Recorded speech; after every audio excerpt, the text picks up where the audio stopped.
Hello everyone, मैं आपका educator Yogesh.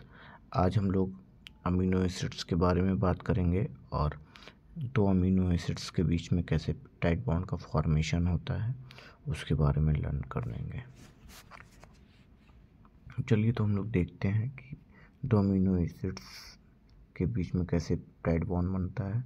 सबसे पहले हम लोग अमीनो एसिड्स के बारे में थोड़ा सा कुछ इन्फॉर्मेशन गैदर कर लेते हैं।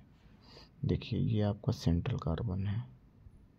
इस सेंट्रल कार्बन को अल्फा कार्बन बोलते हैं। इस अल्फा कार्बन से इसके 4 आर्म होते हैं। इस 4 आर्म से डिफरेंट ग्रुप जो होते हैं वो बाइंड किए होते हैं। यहाँ पे प्रेजेंट होता है कार्बोक्सिल ग्रुप, यहाँ पे प्रेजेंट होता है एमीन ग्रुप बाइंड किया रहता है।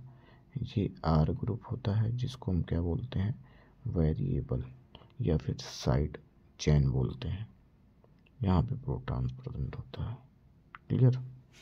अब आप देखिए, जो अल्फा कार्बन होता है, ये कौन सा कार्बन होता है, जो अल्फा कार्बन आपका यहाँ पे प्रेजेंट होता है। इस अल्फा कार्बन के पास क्या होते हैं, कार्बोक्सिल ग्रुप जो होता है ये अल्फा कार्बन से बाइंड किया होता है। यहाँ पे जो एमीन ग्रुप होते हैं वो ये भी किससे, सेंट्रल कार्बन अल्फा कार्बन से ही बाइंड किया होता है। और ये प्रोटॉन जो होता है ये भी अल्फा कार्बन से ही बाइंड होता है। हर एक अमीनो एसिड्स में ध्यान दीजिएगा, हर अमीनो एसिड्स में ये जो साइड चेन होता है, जो आर ग्रुप होते हैं, ये हर एक अमीनो एसिड्स में क्या करेंगे, वेरी करेंगे। हमारे पास टोटल स्टैंडर्ड अमीनो एसिड्स जो होते हैं वो 22 स्टैंडर्ड अमीनो एसिड्स प्रेजेंट होता है। उस 22 स्टैंडर्ड अमीनो एसिड्स में वेरी जो करता है ये आर ग्रुप ही करता है। जो साइड चेन होता है ये साइड चेन हर अमीनो एसिड्स में वेरी करेगा। बाकी ये सारे अमीनो एसिड्स में क्या रहेंगे, कॉमन रहेंगे।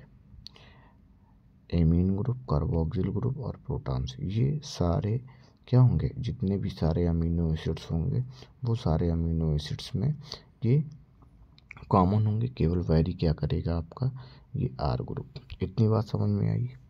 अब देखिए, अब हम एल फॉर्म अमीनो एसिड्स और D form of amino acids देखते हैं।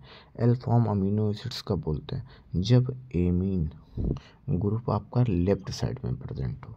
यहाँ पे मैं लिखता हूँ, ये आपका लेफ्ट साइड है और ये आपका राइट साइड है। इस राइट साइड को आप क्या बोलते हो, डी फॉर्म। क्या बोलते हैं, डी फॉर्म अमीनो एसिड्स। अब देखिए, जो लेफ्ट साइड में पाया जाता है, जो लेफ्ट साइड में पाया जाता है एमीन ग्रुप, इसको बोलते हैं एल फॉर्म अमीनो एसिड्स। अगर ये एमीन ग्रुप आपका राइट साइड में पाया जाएगा तो उसको बोलेंगे D form of amino acids. Clear. कभी भी डी फॉर्म और एल फॉर्म अमीनो एसिड्स, मतलब कि ये समझिए कि ये एक अमीनो एसिड्स है जो एल फॉर्म है और ये दूसरा अमीनो एसिड्स है जो डी फॉर्म है। तो ये एल फॉर्म अमीनो एसिड्स और ये डी फॉर्म अमीनो एसिड्स कभी एक दूसरे से बॉन्ड नहीं बना पाएंगे। ये एक दूसरे से बॉन्ड नहीं बना पाएंगे। क्यों नहीं बना पाएंगे, बात करेंगे। और आपका जो एल फॉर्म अमीनो एसिड्स होता है, ये जो L form of amino acids होता है, ये प्रोटीन की सिंथेसिस में, फॉर्मेशन में हेल्प करता है। जो आपका प्रोटीन, जो आप ट्रांसलेशन जब पढ़ते हैं तो ट्रांसलेशन में आप देखते हैं ना कि वहाँ पे पेप्टाइड बॉन्ड का फॉर्मेशन होता है। जो आपका टीआरएनए होता है वो अमीनो एसिड्स को कैरी करता है और इसके बाद उनके बीच में पेप्टाइड बॉन्ड का फॉर्मेशन होता है, एक लीनियर चेन बनता है। तो वहाँ पे ये एल फॉर्म अमीनो एसिड जो होता है ये वहीं पे पार्टिसिपेट करता है। ठीक। चलिए अब हम लोग आगे बात करते हैं 1 बाई 1। अब देखिए, यहाँ पे क्या प्रेजेंट है, एमीन ग्रुप, और यहाँ पे कार्बोक्सिल ग्रुप प्रेजेंट है। क्लियर। तो यहाँ पे इस टर्मिनल को बोलते हैं एन टर्मिनल और यहाँ पे कार्बोक्सिल ग्रुप प्रेजेंट होता है, इसलिए इसको बोलते हैं सी टर्मिनल। इसको क्या बोला जाता है, सी टर्मिनल, सी टर्मिनल अमीन। और ये होता है N terminal, N terminal. Clear. यहाँ पे एमीन ग्रुप प्रेजेंट होता है, एमीन ग्रुप प्रेजेंट होता है इसलिए इसको बोलते हैं एन टर्मिनल। यहाँ पे कार्बोक्सिल प्रेजेंट होता है इसलिए इसको बोलते हैं सी टर्मिनल। अब यहाँ पे अगर हम इस अमीनो एसिड्स को NCC लिख दें तो क्या आप इस बात को समझ जाएंगे कि ये अमीनो एसिड ही है।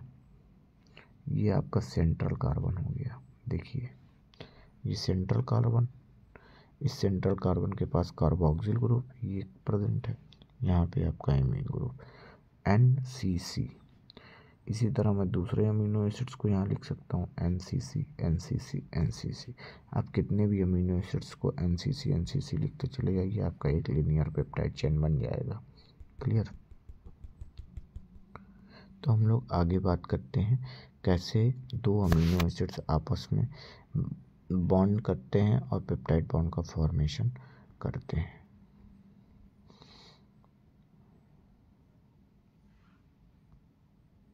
जी देखिए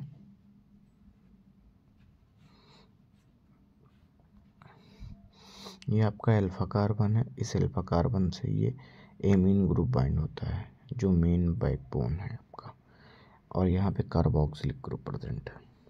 ये आपका दूसरे अमीनो एसिड्स का ये आपका सेंट्रल ग्रुप है, इस सेंट्रल ग्रुप के पास एमीन ग्रुप और यहाँ पे आपका कार्बोक्सिलिक ग्रुप पाया जाता है। अब ये क्या करेगा, ये तो एल अमीनो एसिड्स दोनों क्या हैं, L form of amino acids है। अब ये L form of amino acids क्या करेंगे, इनके बीच में कंडेंसेशन प्रोसेस होगा, और जब इनके बीच में कंडेंसेशन प्रोसेस होता है उसकी वजह से ये क्या करता है, वाटर मॉलिक्यूल्स को क्या कर देगा, रिमूव करेगा। एक वाटर मॉलिक्यूल्स यहाँ पे रिलीज़ हो जाएगा, और एक वाटर मॉलिक्यूल जब रिलीज़ होता है तो इनके बीच में बॉन्ड क्रिएट होता है।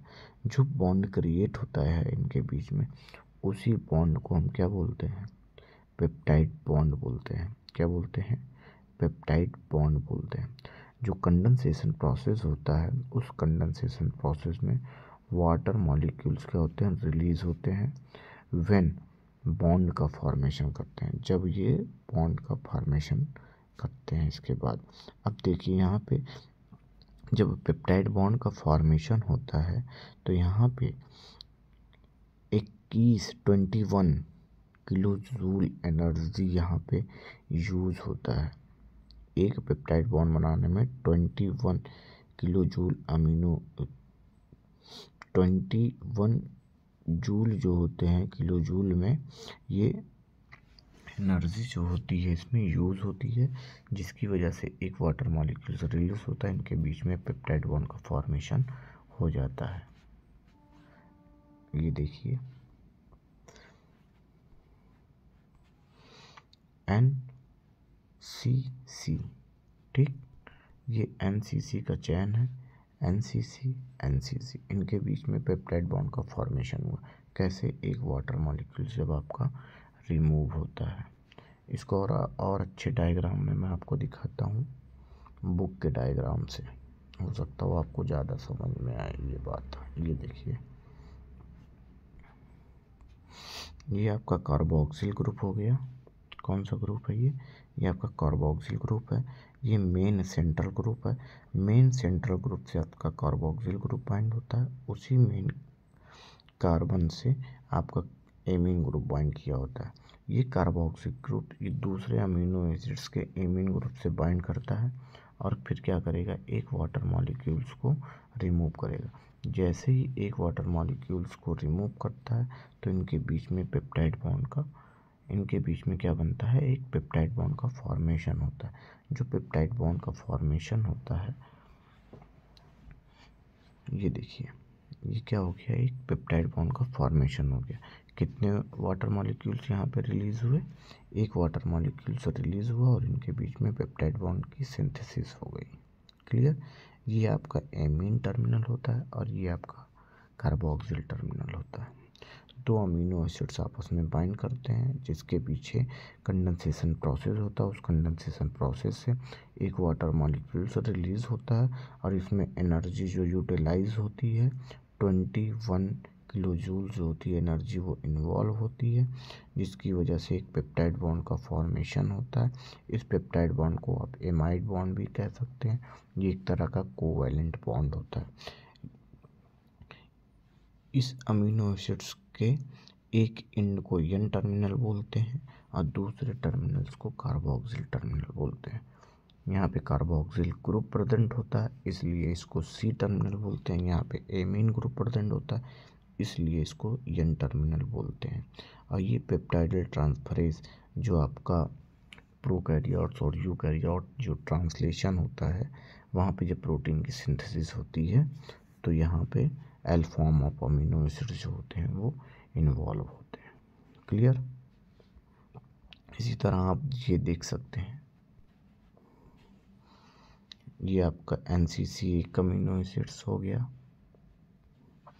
NCC NCC NCC NCC NCC NCC N terminal और एक होता है सी टर्मिनल। ये दोनों अमीनो एसिड्स के बीच में क्या हो रहा है, एक पेप्टाइड बॉन्ड का फॉर्मेशन हो रहा है। जब दो अमीनो एसिड्स आपस में बाइंड करते हैं तो एक पेप्टाइड का फॉर्मेशन होगा। जब तीन अमीनो एसिड्स आपस में बाइंड करते हैं तो दो पेप्टाइड बॉन्ड का फॉर्मेशन होता है। जब चार अमीनो एसिड्स आपस में बाइंड करते हैं तो तीन पेप्टाइड बॉन्ड का फॉर्मेशन होता है। इसी तरह जब आपके 1 2 3 4 5 6 जब आपके 6 अमीनो एसिड्स आपस में बाइंड करते हैं, जब आपके 6 अमीनो एसिड्स आपस में बाइंड करते हैं तो ये कितने पेप्टाइड का फॉर्मेशन करते हैं, 5 पेप्टाइड बॉन्ड का फॉर्मेशन करते हैं। जितना अमीनो एसिड रहेगा उस अमीनो एसिड से आप क्या करोगे, 1 माइनस कर दोगे, आपका पेप्टाइड बॉन्ड निकल जाएगा। इसी तरह अगर आपको वाटर मॉलिक्यूल्स निकालना हो तो वाटर मॉलिक्यूल्स को भी क्या करेंगे, जितने भी अमीनो एसिड्स हैं उस अमीनो एसिड से क्या करेंगे, 1 माइनस कर देंगे, तो आपका वाटर मॉलिक्यूल्स और पेप्टाइड दोनों निकल जाएगा। क्लियर। देखिए अभी इनके बीच में क्या हो गया, दो अमीनो एसिड्स है, इनके बीच में पेप्टाइड बॉन्ड बना, तो मतलब यहाँ पे एक वाटर मॉलिक्यूल्स रिलीज हुआ होगा, देन यहाँ पे एक वाटर मॉलिक्यूल्स रिलीज। तो इसी तरह जितने पेप्टाइड बॉन्ड बने हैं सब में एक एक वाटर मॉलिक्यूल्स 1 बाई 1 रिमूव हुआ होगा। तो आप कैलकुलेट करके बता नहीं सकते हैं कि कितने वाटर मॉलिक्यूल्स। अगर मान लीजिए 100 amino acids residue 100 amino acid residue आपस में कंबाइंड है, जैसे ये आपका एक लीनियर फॉर्म में अरेंज है, इसी तरह आपका 100 अमीनो एसिड्स आपस में कंबाइंड है, कितने वाटर मॉलिक्यूल्स और कितने पेप्टाइड बॉन्ड का फॉर्मेशन होगा, उसमें से 1 माइनस कर दीजिए, 99 आपका आंसर आ जाएगा। क्लियर। तो वहाँ पे आप बता सकते हैं कि 99 पेप्टाइड बॉन्ड और 99 वाटर मॉलिक्यूल्स रिमूव होगा, तो हमारे पेप्टाइड बॉन्ड का फॉर्मेशन 99 हो जाएगा 100 में। आप किसी से भी ये क्वेश्चंस पूछे जा सकते हैं। इतनी बात समझ में आ रही है आपको। ये देखिए जो अभी हमने आपको बताया कि एक एन टर्मिनल, दूसरे अमीनो एसिड्स का C terminal, NCC NCC NCC NCC NCC.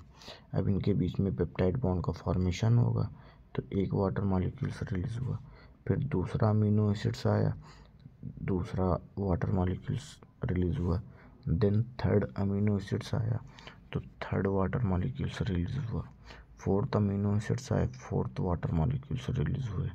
तो यहाँ पे टोटल अमीनो एसिड्स कितने हैं, देखिए first, second, third, fourth and fifth. तो फिफ्थ अमीनो एसिड्स है और वाटर मॉलिक्यूल्स कितने रिलीज हो रहे हैं, 4। अब पेप्टाइड बॉन्ड कितने बनेंगे, 4 पेप्टाइड बॉन्ड का फॉर्मेशन होगा। तो जब 5 अमीनो एसिड्स होंगे, पेंटा पेप्टाइड अगर होंगे, पेंटा पेप्टाइड का मतलब 5 अमीनो एसिड्स होगा, तो उसके बीच में 4 पेप्टाइड बॉन्ड का फॉर्मेशन होगा और 4 वाटर मॉलिक्यूल्स रिलीज होंगे। Clear. Number of water release, number of peptide bond formation. Clear. चलिए, होप कि आपको ये लेक्चर पसंद आया होगा, ये चीज़ें समझ में आई होंगी।